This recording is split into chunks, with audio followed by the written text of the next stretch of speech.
오순절 후 16번째 주일입니다. 놀라우신 은혜로 우리를 거룩하신 임재로 부르시는 우리 아버지 하나님께 기쁨으로 감사드리며 나아갑니다. 하나님이여, 내게 은혜를 베푸소서. 내게 은혜를 베푸소서. 내 영혼이 주께로 피하되 주의 날개 그늘 아래에서 이 재앙들이 지나기까지 피하리이다. 하나님이여, 내 마음이 확정되었고 내 마음이 확정되었사오니 내가 노래하고 내가 찬송하리이다. 하나님이여, 주는 하늘 위에 높이 들리시며 주의 영광이 온 세계 위에 높아지기를 원하나이다. 아멘.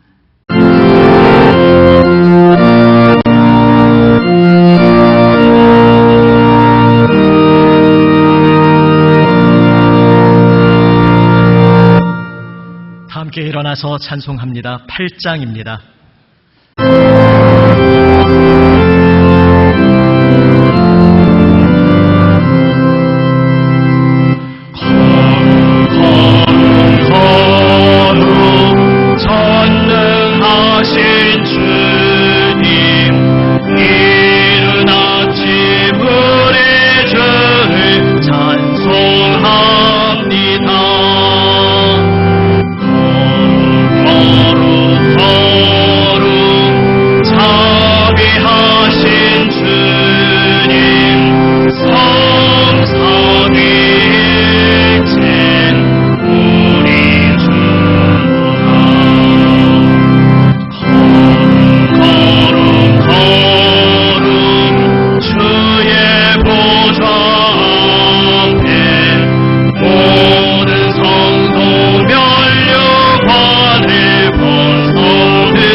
기도드립니다.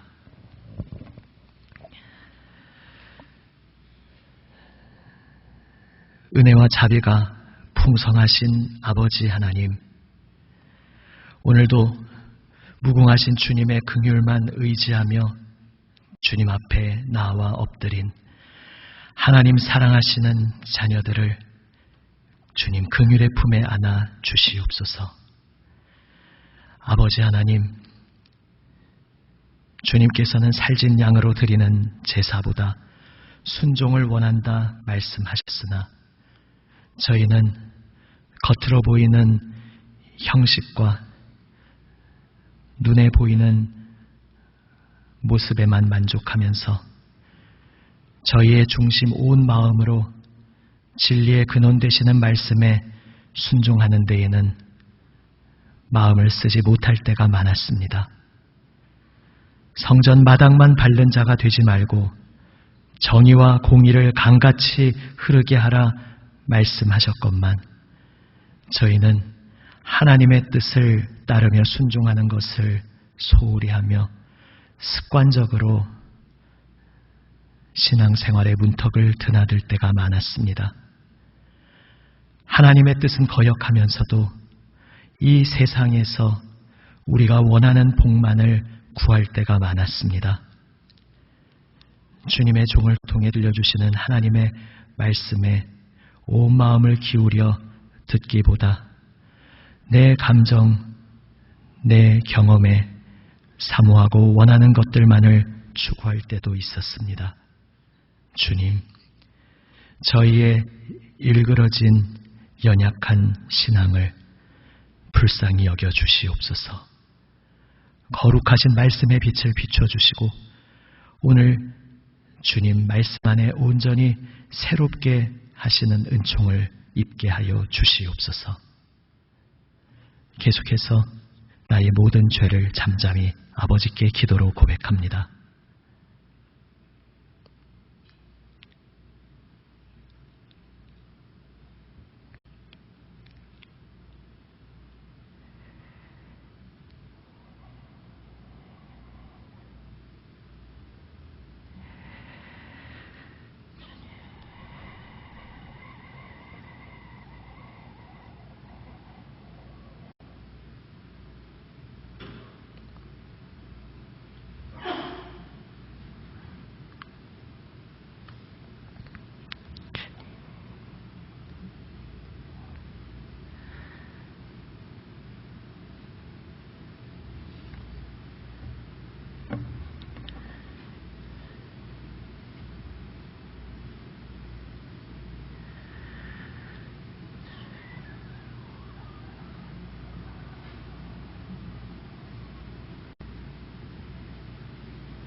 여기 우리 죄를 용서하시는 하나님의 은혜의 말씀이 있습니다.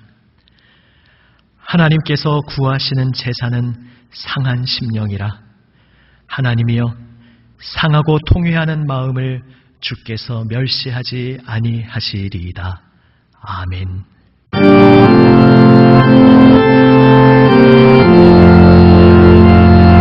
그 영광 중에 계신 주 나 찬송합니다.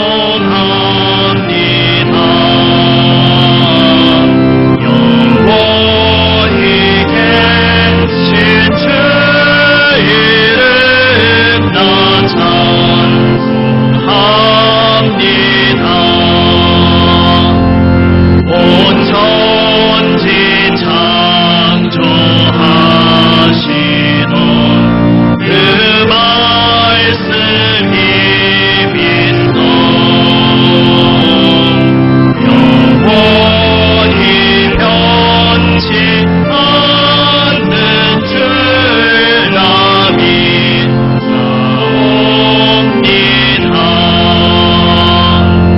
그 온유하신 충성 날 불러주시고 그 품에 품어주시니 나 찬송합니다.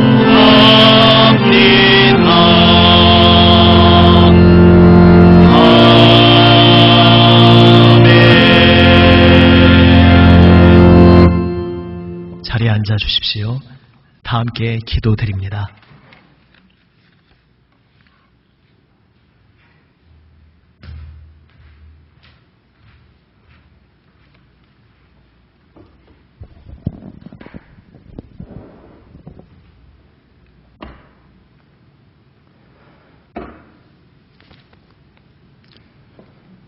온 우주 만물을 창조하시고 당신의 형상대로 빚으신 인간들을 극진히 사랑하셔서 하나님밖에 없는 외아들을 세상에 보내시고 십자가에 못 박혀 죽으시기까지 우리들을 사랑하시는 하나님 아버지께 감사와 영광을 올려드립니다.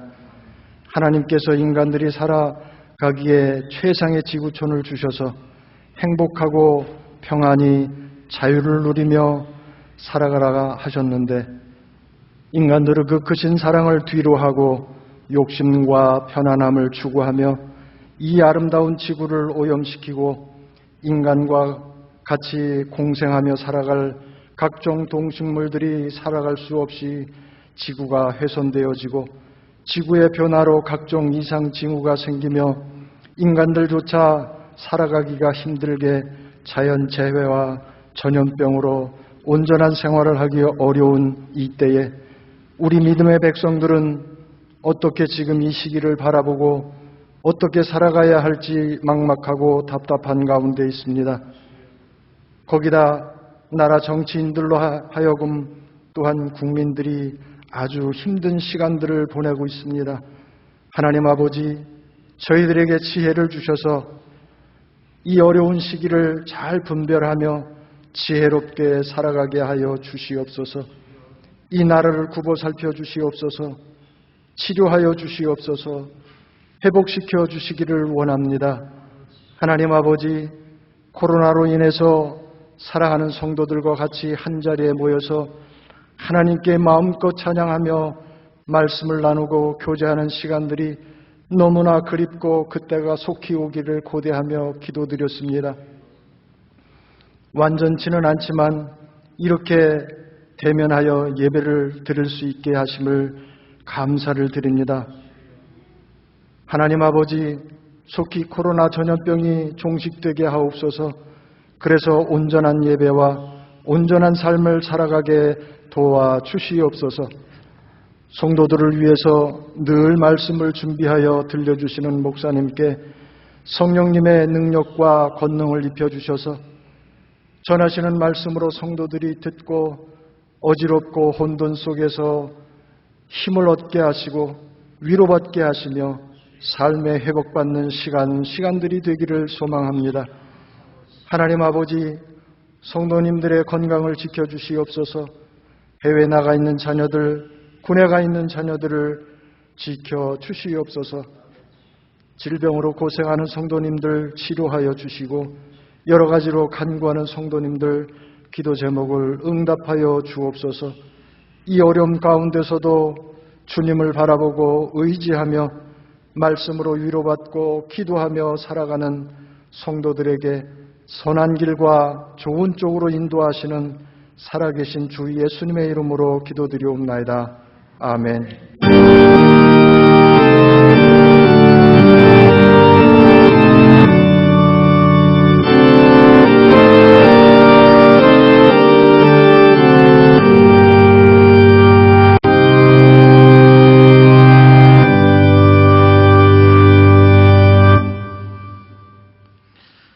하나님의 말씀입니다. 앉으신 채로 경청하십시오. 먼저 창세기 말씀입니다. 창세기 14장 17절에서 15장 6절 말씀입니다. 구약 성경 17면입니다.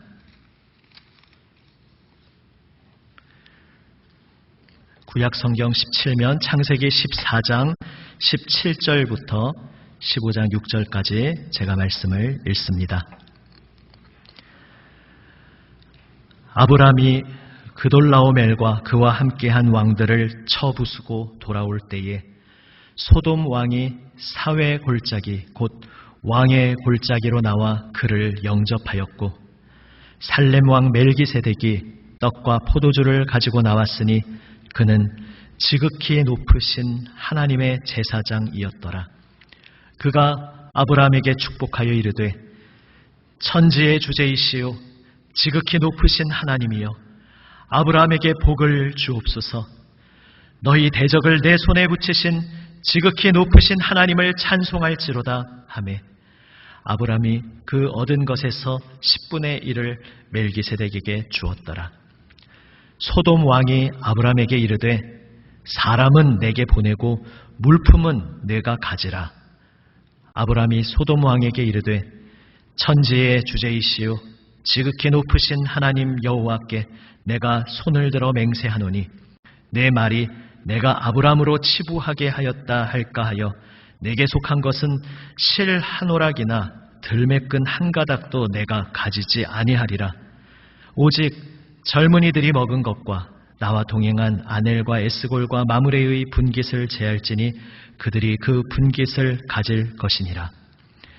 이후에 여호와의 말씀이 환상 중에 아브라함에게 임하여 이르시되 아브라함아 두려워하지 말라. 나는 내 방패요 너의 지극히 큰 상급이니라. 아브라함이 이르되 주 여호와여 무엇을 내게 주시려 하나이까? 나는 자식이 없사오니 나의 상속자는 이 다메섹 사람 엘리에셀이니이다. 아브라함이 또 이르되 주께서 내게 씨를 주지 아니하셨으니 내 집에서 길린 자가 내 상속자가 될 것이니이다. 여호와의 말씀이 그에게 임하여 이르시되 그 사람이 내 상속자가 아니라 내 몸에서 날 자가 내 상속자가 되리라 하시고 그를 이끌고 밖으로 나가 이르시되 하늘을 우러러 뭇별을 셀 수 있나 보라. 또 그에게 이르시되 내 자손이 이와 같으리라. 아브라함이 여호와를 믿으니 여호와께서 이를 그의 의로 여기시고. 아멘. 다음은 신약성경 사도행전 11장 말씀입니다. 신약성경 207면입니다. 신약성경 207면 사도행전 11장 25절에서 30절 말씀입니다. 신약성경 207면입니다.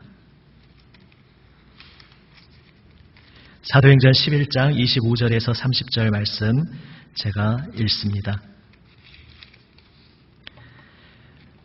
바나바가 사울을 찾으러 다소에 가서 만남에 안디옥에 데리고 와서 둘이 교회에 1년간 모여 있어 큰 무리를 가르쳤고 제자들이 안디옥에서 비로소 그리스도인이라 일컬음을 받게 되었더라. 그때에 선지자들이 예루살렘에서 안디옥에 이르니 그 중에 아가보라 하는 한 사람이 일어나 성령으로 말하되 천하의 큰 흉년이 들리라 하더니 글라우디오 때에 그렇게 되니라. 제자들이 각각 그 힘대로 유대에 사는 형제들에게 부조를 보내기로 작정하고 이를 실행하여 바나바와 사울의 손으로 장로들에게 보내니라. 아멘. 기도하시겠습니다. 아버지 하나님, 주님 말씀 앞에 엎드립니다. 주님 바라보는 하나님 사랑하신 아들, 딸에게 이 시간 생명 말씀을 들려주시고 그 심령을 새롭게 하여 주시옵소서. 세우신 말씀의 종을 붙드시고 주님의 말씀을 담대히 순전하게 전하게 이끌어 주시옵소서. 우리 구주 예수님 이름으로 기도드립니다. 아멘. 할렐루야. 아멘.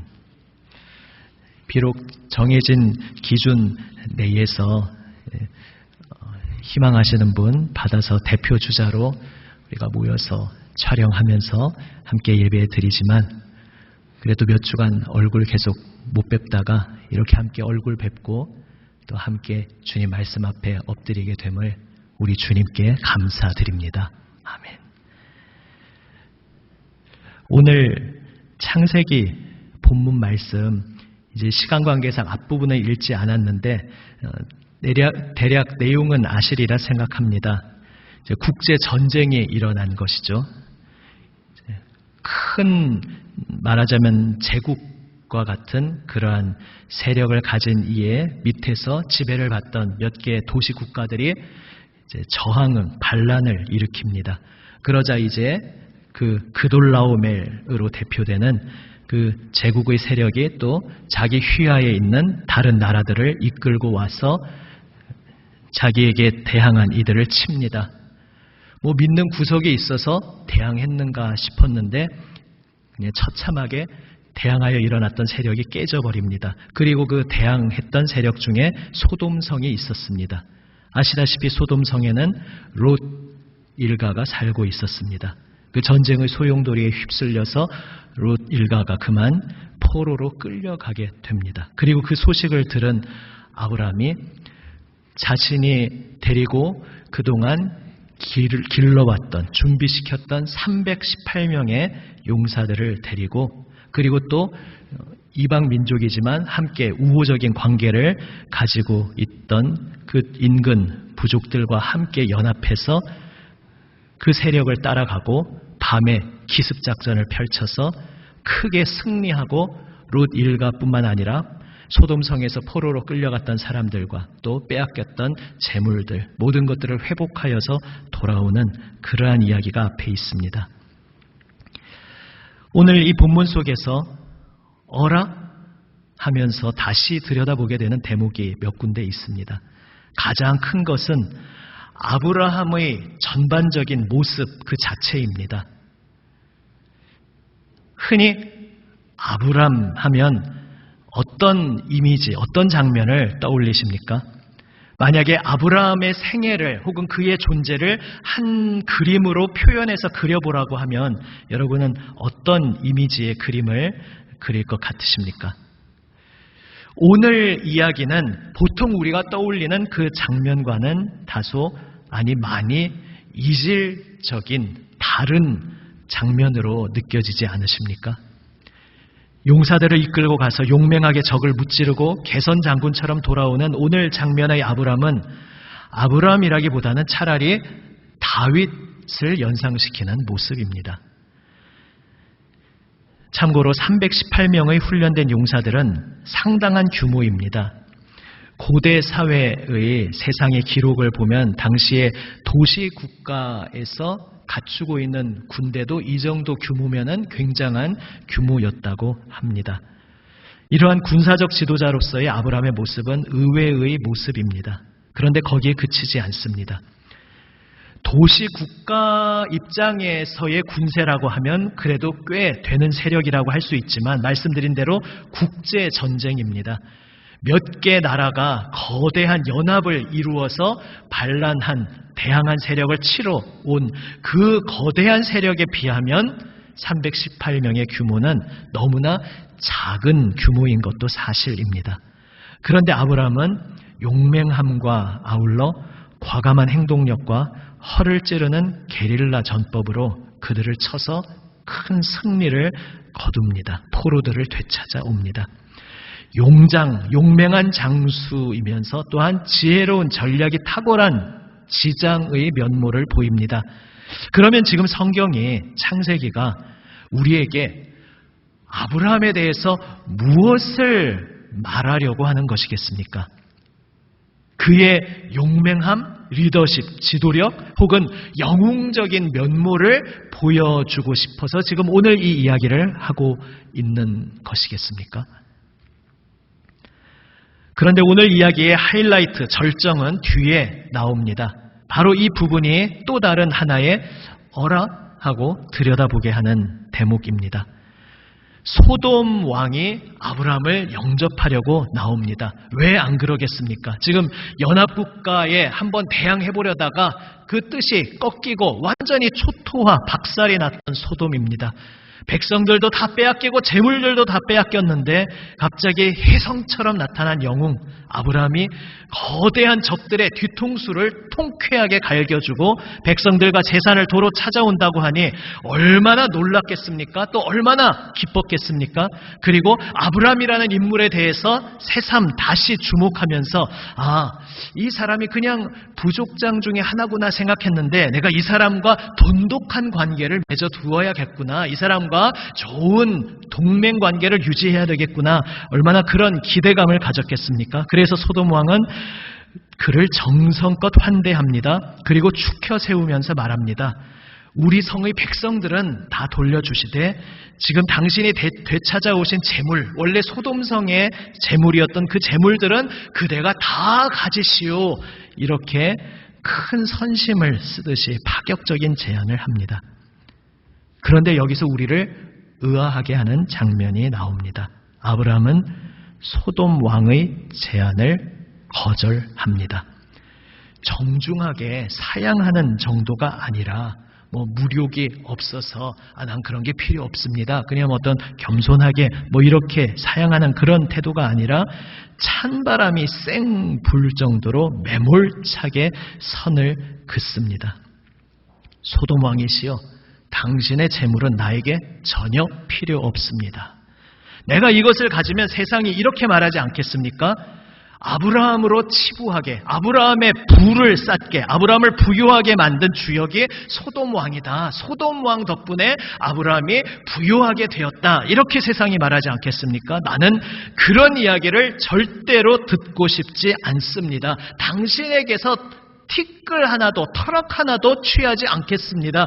이렇게 강경하게 말합니다. 당신과 내가 앞으로 볼 일은 없습니다. 나는 당신과 관계를 맺고 싶은 마음이 전혀 없습니다. 이렇게 강하게 밀쳐내고 있습니다. 대체 아브라함이 왜 이러는 것이겠습니까?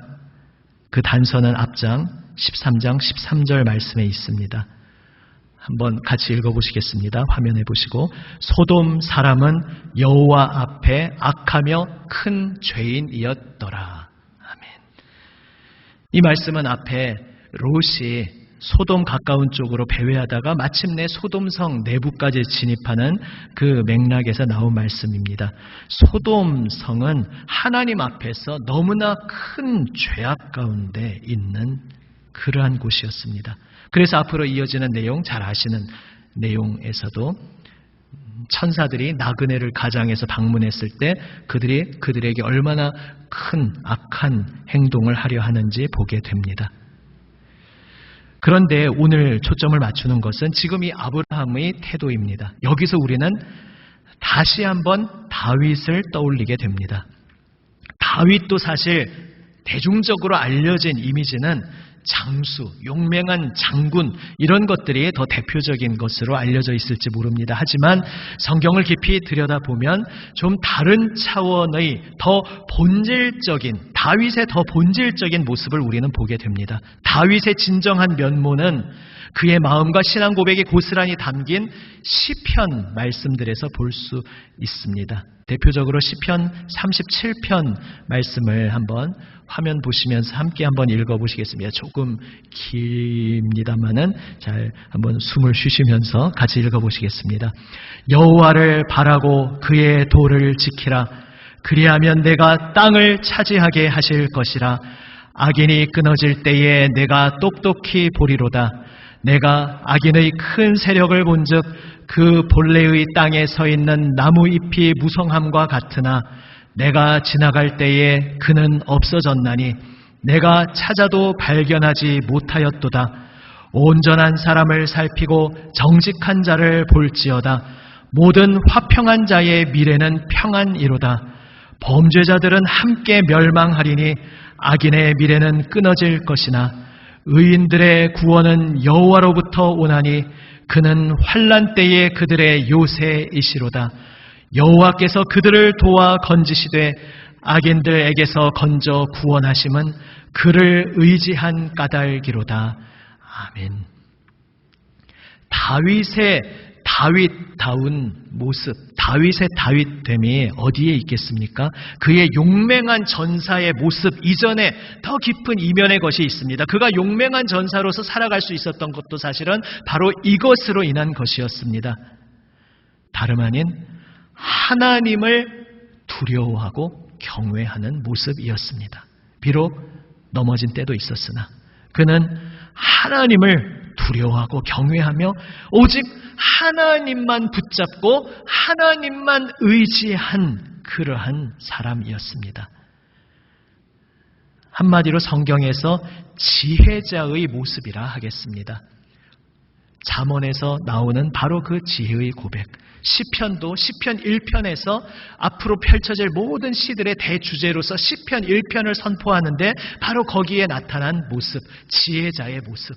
하나님을 경외하는 것이 생명입니다. 그래서 나는 이 세상에서 하나님과 반대 방향으로 가는 어떤 악인의 길도 따르지 않겠습니다. 비록 눈으로 보기에 그들이 흥왕한 거대한 나무처럼 보일지라도 나는 거기에 곁눈질도 주지 않겠습니다. 오직 하나님 기뻐하시는 그 길만 저는 바라보고 주님 앞에 엎드리겠습니다. 이렇게 고백하는 지혜자의 모습이 바로 다윗의 본질이었습니다. 오늘 아브라함도 마찬가지입니다. 그가 도대체 왜 이 거대한 전쟁터에 우리 이미지로는 어울리지 않게 뛰어들었을까? 무슨 물질적 이익을 얻기 위함이 아니었습니다. 주변 세력과 좋은 연을 만들기 위함도 아니었습니다. 만약 그런 것이 목적이었다면 소돔 왕이 내민 손을 황금 동아줄로 여기면서 꽉 붙들었을 것입니다. 하지만 아브라함은 정반대로 갑니다. 사람 생각으로 본다면 그 지역에서 큰 영향력을 끼치고 있는 소돔 왕과 척을 져서 좋을 것이 하나도 없습니다. 하지만 아브라함은 다른 곳을 바라보고 있기에 소돔 왕을 두려워하지 않고 오직 다른 것을 바라봅니다. 하나님께서 기뻐하시는 길을 걷는 것에 온 마음을 쏟고 있었습니다. 그래서 하나님 앞에서 지금 도저히 회복될 수 없도록 반대 방향으로 가고 있는 그 악의 길에 있는 이와는 내가 함께하지 않겠다. 그와는 어떤 것도 내가 섞일 수 없다. 단호하게 입장을 취하며 아브라함은 걸어가는 것입니다. 그렇다면 아브라함이 무엇을 위해 이 전쟁의 한복판에 뛰어든 것이겠습니까? 물론 당연하게도 롯을 구출하기 위해서였습니다. 지난주에도 보았듯이 롯은 아브라함에게 매우 각별한 존재입니다. 그러나 이미 아브라함도 롯도 하나의 거대한 부족의 대표입니다. 그저 인간적인 내 개인적인 감정과 연으로 움직이기에는 쉽게 움직일 수 없는 그러한 자리에 있습니다.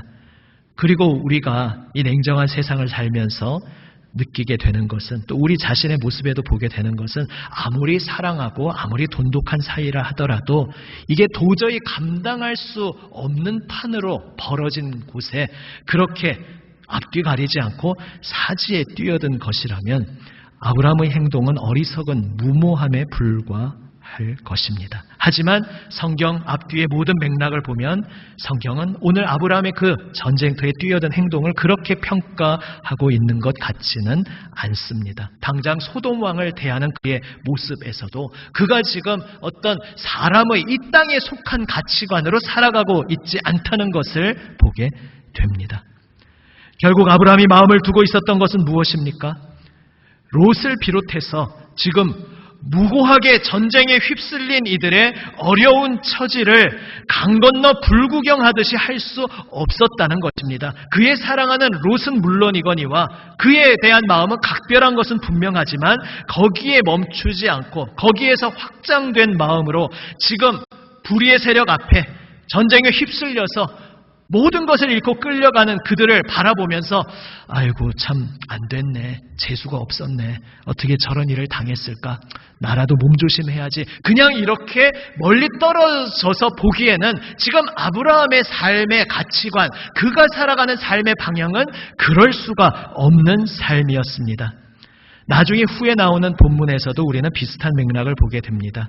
왜 그토록 소돔성을 비롯한 그 인근의 성들을 위해 아브라함이 하나님 앞에 중보했겠습니까? 하나님 그 안에 의인이 섞여 사는데 그렇다면 그 의인까지 같이 멸하시겠습니까? 왜 아브라함이 두려움을 무릅쓰고 그렇게 하나님 앞에 나아갔겠습니까? 물론 소돔성에 롯이 있다는 것이 큰 동기가 되었을 수 있습니다. 그러나 그 맥락도 가만히 들여다보면 아브라함의 마음속에는 그저 개인적인 연으로 연결된 롯 그 사람만 마음에 품고 있는 것이 아니라 그 성읍들에 살고 있는 의인 그 고백처럼 정말 그 속에 몇 명이라도 하나님을 간절히 바라고 하나님 앞에 엎드리는 사람이 있다면 그 사람들까지 그 속에 휩쓸려서는 안 되지 않겠습니까?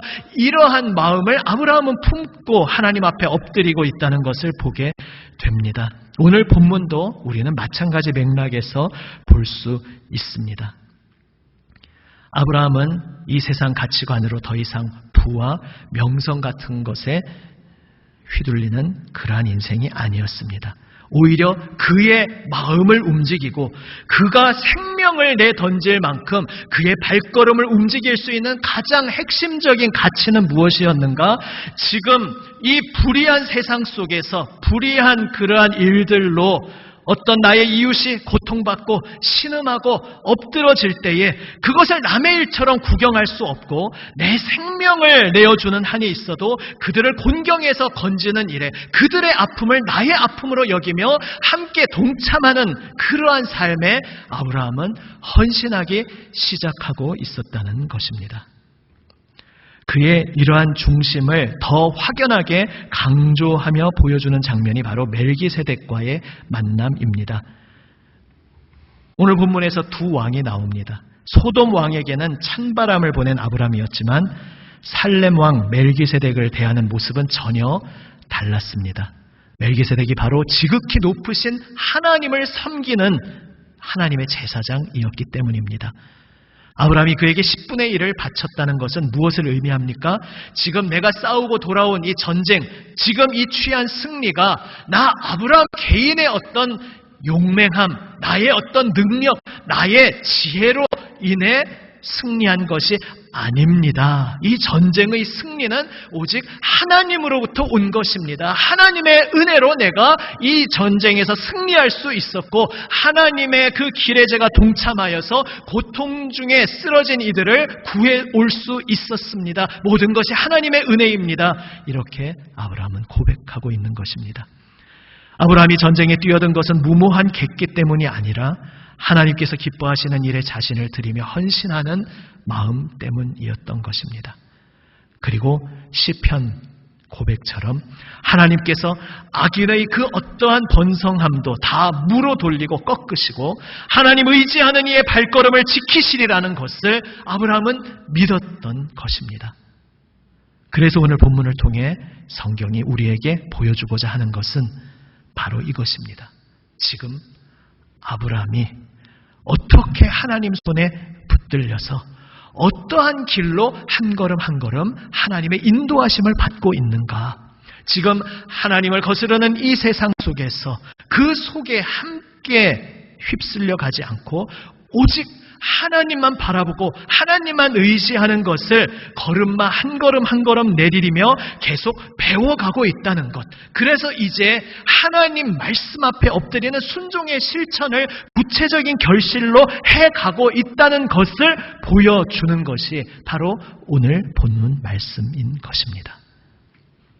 그리고 15장 내용으로 이어집니다. 장으로 끊어져 있지만 오늘 함께 묶어서 읽지 않았습니까? 내용이 긴밀하게 연결됩니다. 하나님께서 그러한 아브라함에게 나타나십니다. 그리고 두려워하지 말라 말씀하십니다. 앞에 14장에서 아브라함이 두려워했다든지 위축되어 있었다든지 전혀 그러한 암시가 나오지 않지만 이 말씀 속에서 우리는 깨닫게 됩니다. 그렇지, 아브라함도 우리와 똑같은 사람인데 아브라함에게 얼마나 큰 인간적으로는 두려운 마음이 사실 계속해서 스쳐 지나갔을까 생각하게 됩니다. 그돌라오멜, 그 거대한 연합국 세력을 쳤는데 그들이 보복이라도 하기 위해 돌아온다면 어떻게 되겠습니까? 또 이 지역의 유지인 소돔 왕의 심기를 불편하게 했는데 후환이 신경 쓰이지 않겠습니까? 하지만 아브라함의 마음을 제일 약하게 하는 이유는 따로 있었습니다. 하나님께서 약속하셨는데 하나님의 약속 하나만 붙잡고 나의 모든 아버지의 집, 고향을 떠나서 지금 이 낯선 땅에 와서 주님만 바라보며 살아가고 있는데 시간은 흘러가고 있는데 세월은 지나가고 있는데 왜 하나님 약속이 내 삶의 자리에 결실로 나타나지 않는 것처럼 보일까? 자녀를 주시겠다고 했는데 왜 아직도 그럴 가능성은 전혀 보이지 않고 있을까? 아브라함은 자신의 미래가 전혀 그려지지가 않았습니다. 인간의 생각으로는, 인간이 생각하는 한계의 범위 안에서는 도저히 여기서 내 인생이 어떻게 나아갈 수 있을지 상상도 할 수가 없었습니다. 그러한 그에게 하나님께서 찾아오셔서 말씀해 주십니다. 내가 두려워하지 말아라. 두려워하지 말아라 말씀하십니다. 그리고 그 근거가 무엇인지 말씀해 주십니다. 내가 너의 방패다. 내가 너의 지극히 큰 상급이다 말씀해 주십니다. 우리가 15장만 그냥 읽으면 갑자기 웬 방패일까? 웬 상급일까? 이렇게 생각할 수 있습니다. 하지만 우리가 14장 맥락에서 읽을 때에 바로 그 사건 뒤에 아브라함에게 나타나셔서 하나님께서 이 말씀을 주실 때 하나님의 이 말씀이 아브라함에게 얼마나 커다란 의미로 다가왔을지 우리는 상상해 볼 수 있습니다. 지금 무시무시한 주변 세력들에게 둘러싸여 있는 아브라함에게 하나님께서 말씀하십니다. 내가 너의 방패다. 내가 너를 지켜줄 것이다. 반드시 보호해 줄 것이다. 두려워하지 말아라. 오직 나만 의지하여라. 내가 인도하는 그 길 주저하지 말고 계속해서 나의 길로 따라와라 말씀하십니다. 사람의 마음으로는 혹할 수 있었던 소돔 왕의 손길을 과감히 뿌리침으로써 모든 든든한 물질적 보상을 거절한 그에게 하나님께서 말씀하십니다. 나 하나님이 너의 상급이다. 너의 보상이다. 지금 이 전쟁뿐만 아니라 앞으로 걸어가는 너의 모든 인생에 있어서 내가 너의 걸어간 그 발걸음을 책임져 준다. 너가 나의 기뻐하는 길을 선택하며 그 길을 따를 때에 그 모든 결과를 내가 책임져 주고 내가 너에게 채워주겠다. 이 세상 그 무엇과 비교할 수 없는 지극히 큰 상급이 바로 너의 하나님 나 여호와 하나님 나이니 너는 나만 바라보아라. 내가 너의 삶을 인도해 주겠다. 너는 오직 나의 품 안에서 모든 만족을 누릴 수 있다 말씀하고 계신 것입니다. 그리고 아브라함의 가장 근원적인 두려움의 자리에 찾아와 주십니다. 내가 너에게 약속하지 않았느냐? 분명히 너에게 자손을 허락할 것이다. 너의 자손이 번성하여 저 하늘의 별처럼 셀 수 없이 많아질 것이다. 분명하게 눈에 보이는 그 이미지까지 동원하시면서 분명하게 확실하게 약속해 주십니다. 그리고 하나님의 그 말씀을 아브라함은 믿었습니다. 하나님 말씀만 붙잡았다는 것입니다. 사람의 눈으로 보이는 이 세상 가치관으로 볼 때 든든해 보이는 그 어떤 다른 것들을 기웃거리는 그 모든 자리를 떠나서 흔들리고 주저앉으려 하는 나의 모든 두려움의 자리를 떠나서 오직 하나님 말씀만 붙잡고 그 말씀에 자신의 미래와 인생과 생명을 다 맡긴 것입니다. 모든 것이 두려움으로 다가오는 세상 속에서 우왕좌왕하면서 어떻게 해야 될까? 세상이 저렇게 하니까 나도 그렇게 따라해 볼까? 저렇게 하니까 내가 저렇게 해볼까? 이리저리 우왕좌왕 왔다 갔다 하는 것이 아니라 하나님께서 무엇이라고 말씀하시는가? 하나님의 뜻이 무엇일까? 하나님께서 무엇을 기뻐하실까? 비록 눈으로 볼 때에 당장 어떠한 결과도 보이지 않는 것처럼 보일지라도 하나님 말씀만 붙잡고 엎드릴 때에 하나님께서 책임져 주실 것을 아브라함은 믿었던 것입니다. 그리고 그의 그러한 믿음을 하나님께서 그의 의로 여겨주셨습니다. 기뻐하고 칭찬하시면서 그를 강하게 붙들어 주셨습니다. 오늘 본문에서 발견하게 되는 아브라함의 길, 바로 이 세상의 길과는 구별되는 전혀 다른 길, 하나님 손에 붙들려 인도함 받는 길입니다. 이 세상에서 의지하는 부와 명성과 같은 것들을 썩은 동아줄로 여기고 오직 하나님만이 나의 생명줄 되십니다. 하나님만 붙잡고 하나님의 마음을 배워가며 주님을 따른 것입니다.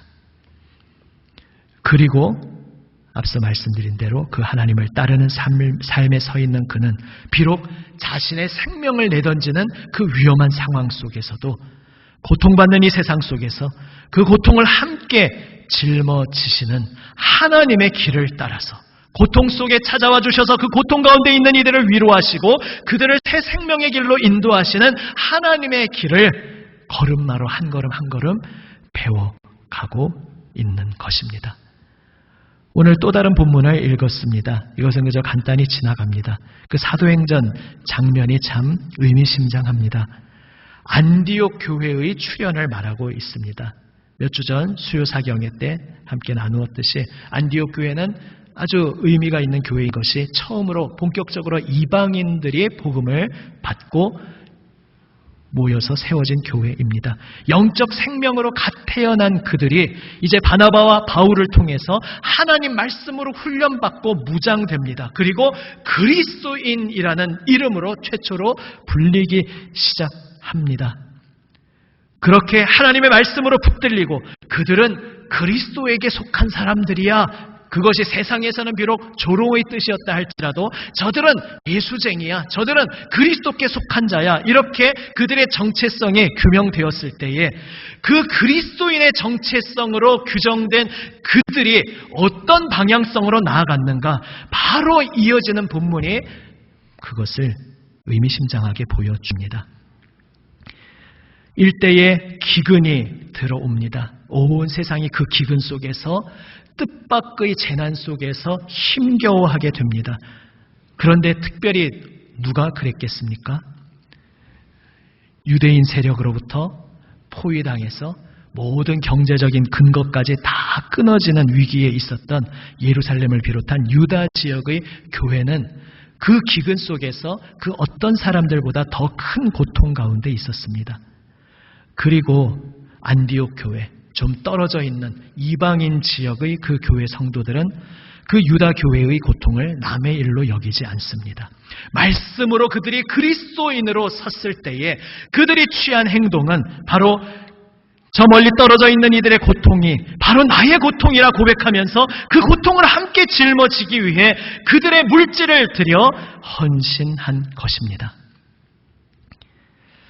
제가 이번 주 중에 한번 공유해서 소개해 드리겠지만은 지난주에 이제 어떤 교회 속한 수련원에서 영상으로 세미나 하는 것을 접할 기회가 있었습니다. 거기서 어떤 목사님이 언급한 주제가 오늘 말씀과 연결된다 생각하면서 참 주의 깊게 듣게 되었습니다.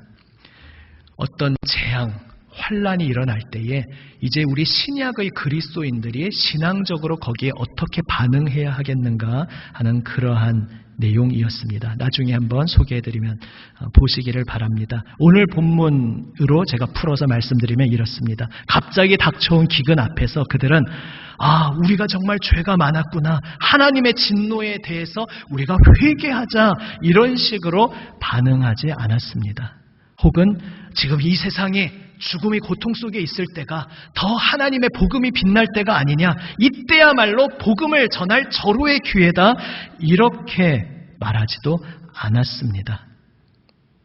그들은 복음의 길에 대해서 그렇게 좁고 왜곡되게 오해하지 않았습니다. 모든 재난과 환란 속에서 우리 개인적으로는 하나님 앞에 나 자신을 돌아보고 회개의 모습을 가지는 것도 분명히 귀한 것이지만 어떤 공동체적인 또 전 세계적인 그러한 사건 앞에서 그것을 그리스도의 십자가의 관점으로 보는 것이 어떤 것인지 안디옥 교회 성도들은 깨닫게 되었던 것입니다.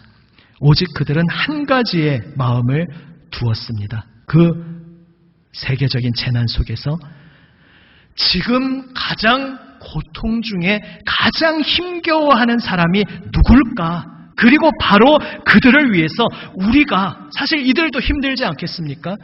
그런데 우리가 어떻게 섬길 수 있을까? 여기에 집중했습니다. 바로 그 모습이 그리스도인의 그리스도인됨의 본질이다. 사도행전은 우리에게 이렇게 말하고 있는 것입니다. 사랑하는 여러분, 우리는 아브라함과 다윗의 자손이신 예수 그리스도께 속한 자로 새롭게 태어난 존재입니다. 이 세상에서 볼 때 튼튼해 보인다고 그렇게 보이는 헛된 세상의 동아줄을 의지하고 붙잡지 않는 오직 하나님만 붙잡는 우리 모두가 되시기를 원합니다. 하나님께서 오늘 우리에게 말씀하십니다. 내가 너의 방패다. 내가 너의 지극히 큰 상급이다. 이 하나님의 말씀을 진정으로 가슴 깊이 믿는 우리 모두가 되시기를 바랍니다. 그리하여 예수님을 따라서 지금 이 세상 속에서 고통받는 이들에게 다가가서 복음의 능력으로 섬기는 참 그리스도인의 삶을 살아가는 우리 모두가 되기 원합니다. 바로 그러한 발걸음 속에서 세상은 하나님의 살아계심을 보게 될 것입니다. 그리고 우리는 우리의 그러한 모든 것을 드리는 섬김 속에서 우리 안에서 놀랍게 역사하시는 하나님의 권능을 체험하게 될 줄로 믿습니다. 아멘. 하나님의 그 놀라운 권능을 순종 가운데 체험하는 우리 모두가 되시기를 우리 주님의 이름으로 축원합니다. 아멘. 한번 함께 기도하시겠습니다. 각자의 입술의 고백으로 먼저 함께 기도하시고 제가 마무리 기도하겠습니다. 우리 영상으로 각 처소에서 가족과 함께 기도하시는 분들은 가족 손 잡고 서로 축복하며 기도하셔도 좋겠습니다. 함께 기도하시겠습니다.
아버지 하나님 우리의 방패 되시며 지극히 큰 상급이 되어주시니 감사드립니다. 주님, 이 세상 눈으로 볼 때에 혹해 보이는 그 무엇 기웃거리지 않고 오직 주님 말씀만 붙잡게 하여 주시옵소서. 주님만 의지하며 주님 기뻐하시는 길로 담대히 행하게 하여 주시옵소서. 주님의 그리스도의 그 마음을, 그 십자가의 마음을 배우고 품으며 고통 중에 있는 이 세상 속에서 가장 고통받는 이에게 다가가시어 그 발을 씻어주시고 손 내밀어 어루만져 주시는 우리 주 예수님의 발걸음을 따라 섬기고 사랑하는 삶을 살게 하여 주시옵소서. 그리하여 저희의 삶 속에서 예수 그리스도께서 이 세상 속에 무엇을 행하고 계시는지, 무엇을 위해 이 땅에 오셨는지 저희의 삶을 통해 이 세상에 온전히 드러나게 하여 주시옵소서. 우리의 방패요 상급이 되시는 우리 구주 예수님 이름으로 기도드립니다. 아멘. 함께 찬송합니다. 384장입니다.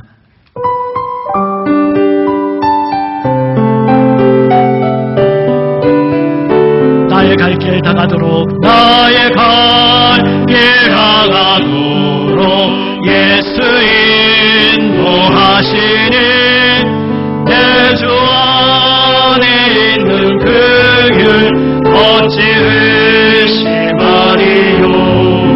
믿음으로 사는 자는 하늘 위로 받겠네. 무슨 일을 만나든지 만사 형통하리.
함께 일어나 봉헌하시겠습니다.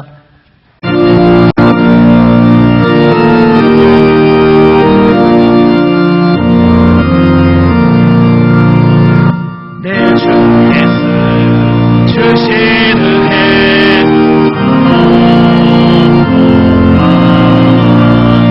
내 주 안에 이 정도 가득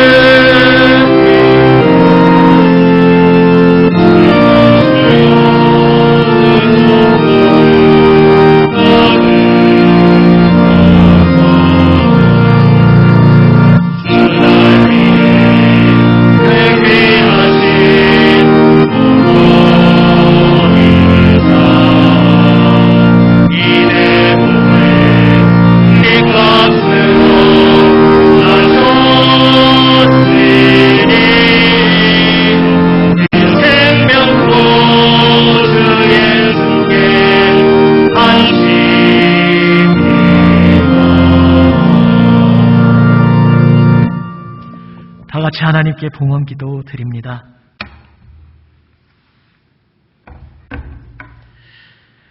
아버지 하나님, 하나님의 놀라우신 은혜와 사랑에 감사드리며 하나님 사랑받는 자녀들 예물을 주님 앞에 드립니다.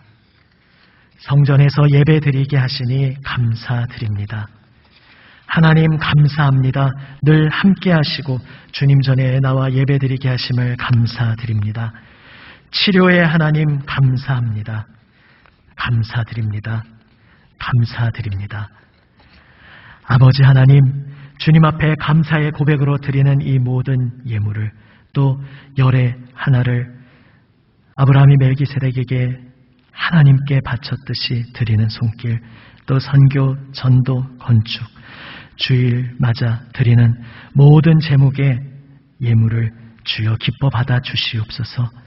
아버지 하나님, 주님 앞에 이 시간 머리 숙여 예배하는 하나님 사랑받는 모든 자녀들의 심령을 붙들어 주시고 그 생명의 발걸음 늘 주님께서 새 힘으로 인도하여 주시어서 오직 우리의 방패 되시며 우리의 상급 되시는 주님만 바라보며 주님 기뻐하시는 길로 걸어가도록 인도하여 주시옵소서. 살아계신 우리 구주 예수 그리스도의 이름으로 봉헌기도 드립니다. 아멘. 자리에 앉아 주십시오.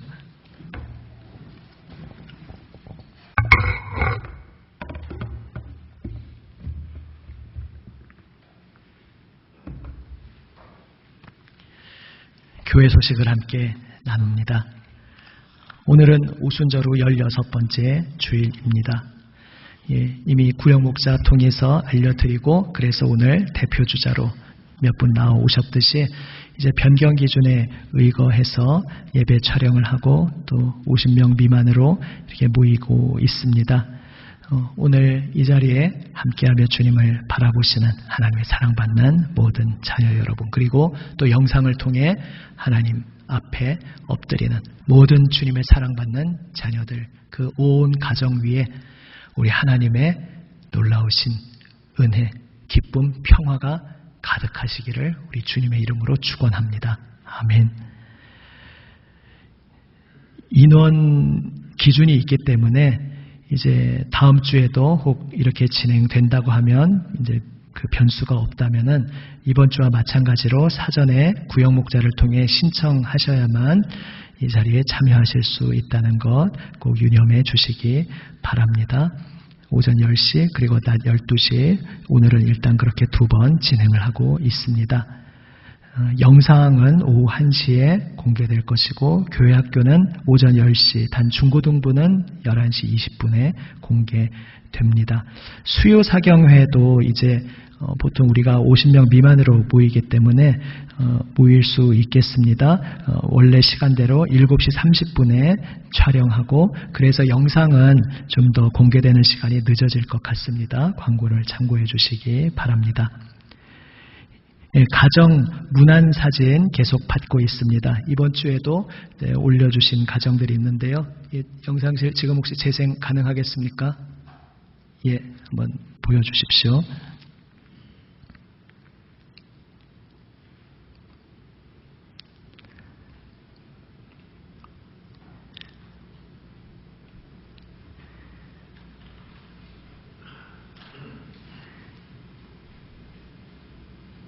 예, 지금 이 내용 외에 다른 내용들은 계속되는 같은 반복되는 주보에 참조하시면 되겠습니다. 언제나 함께 하시는 하나님의 사랑은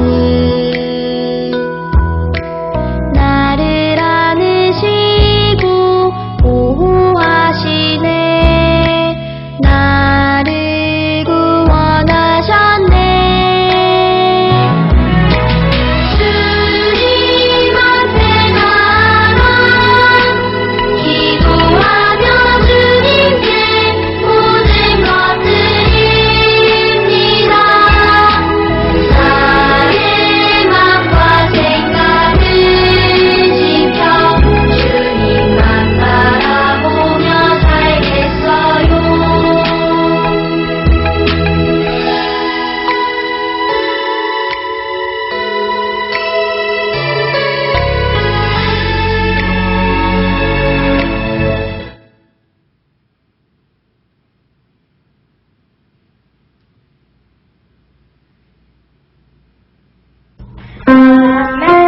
Amazing grace, how sweet the sound that saved a wretch like me. I once was lost, but now am found. Was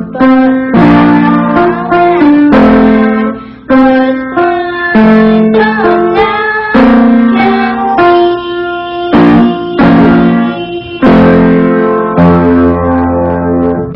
Hi, my name is Noah.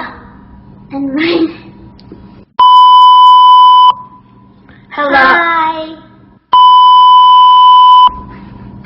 Hi, my name is Noah. And my name is Miso. We are doing well and we are safe from COVID-19. And we all wish that you guys are safe from COVID-19 too. God bless you. God loves you. Bye. Bye. 예, 캐나다 본토 발음 되겠습니다. 예, 냈던 가정 또 내도 되냐고 이렇게 문의가 오시더라고요. 물론 대환영입니다. 그리고 또 지금 우리 교회에 꼭 출석하고 있지 않은 우리 자녀분들도 이렇게 또 외국에 가 있다든지 여러 가지 사정으로 있는 분들도 또 여러분들을 연결 통해서 받으셔서 또 이렇게 공개해 주셔도 참 이참에 오히려 얼굴 반갑게 오랜만에 보면서 좋은 기회가 될 것 같습니다. 그래서 여러분 가정도 물론이거니와 여러분 뭐 출가한 자녀나 또 타지에서 생활하고 있는 다른 교회에 생활하고 있는 분들 영상도 대환영합니다. 우리가 계속해서 오늘은 그래도 몇 분은 대면으로 이게 얼굴 뵀지만은 또 전체적으로 얼굴 못 뵙고 있는 상황에서 참 오늘 마침 올려주신 영상들은 다 막 작품으로 이제 슬라이드 쇼나 동영상으로 막 해주셨는데 뭐 그런 편집 기술 없으셔도 괜찮습니다. 그냥 사진 한 컷만 찍으시고 그냥 어떤 축복의 말, 어떤 인사 말 한마디만 문자로 이렇게 적어서 보내주시면은 그냥 이렇게 소개해 드릴 것이니까요. 예, 또 많이 참여해 주시기를 바랍니다. 예, 영상 통해서 우리 함께 예배드리고 있는 우리 모든 교우분들 또 이 자리에 함께하는 모든 분들 이 한 주간도 우리의 생명을 붙드시는 주님의 손길 안에서 우리의 방패가 되시고 우리의 상급이 되시는 하나님 안에서 승리하시기를 우리 주님의 이름으로 축원합니다. 아멘. 함께 일어나시면서 서로 교제 인사 나누실 때에 한번 이렇게 하시겠습니다. 하나님께서 당신의 방패요 상급이십니다. 하나님께서 당신의 방패요 상급이십니다. 예, 그리고 또 한 번 또 나누시겠습니다. 많은 말들이 뒤에 함축되어 있는데 아까 설교를 들으셨으니까 예. 이 세상 사람들에게 예수님의 마음으로 나아갑시다. 이 세상 사람들에게 예수님의 마음으로 나아갑시다. 아멘. 우리 기록을 남기기 위해서 여러분들 영상도 잠깐 비추었습니다. 사도신경으로 우리의 신앙을 함께 고백합니다. 나는 전능하신 아버지 하나님 천지의 창조주를 믿습니다. 나는 그의 유일하신 아들 우리 주 예수 그리스도를 믿습니다. 그는 성령으로 잉태되어 동정녀 마리아에게서 나시고 본디오 빌라도에게 고난을 받아 십자가에 못 박혀 죽으시고 장사된 지 사흘 만에 죽은 자 가운데서 다시 살아나셨으며 하늘에 오르시어 전능하신 아버지 하나님 우편에 앉아 계시다가 거기로부터 살아있는 자와 죽은 자를 심판하러 오십니다. 나는 성령을 믿으며 거룩한 공교회와 성도의 교제와 죄를 용서받는 것과 몸의 부활과 영생을 믿습니다. 아멘.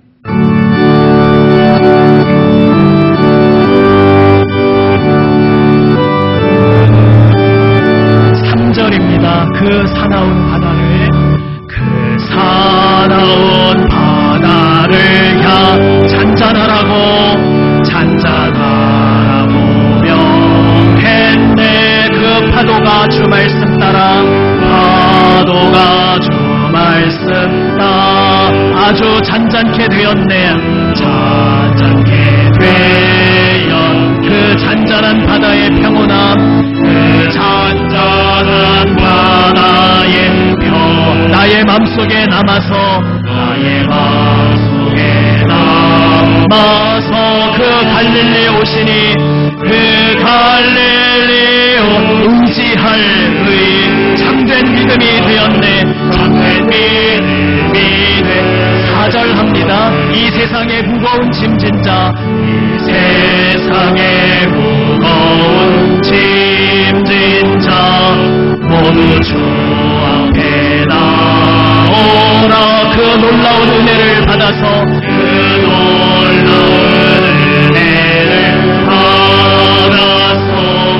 마음의 평안을 얻으라. 나 주께서 명하신 복음을 힘써 전하며 살고나 그 갈릴리 오시니 내 맘에 항상 계시기 원하네. 내가 영원히 사모할 주님, 참 사랑과 은혜 넘쳐 나 배웠고 그 후로부터 내 구주로 성령돼.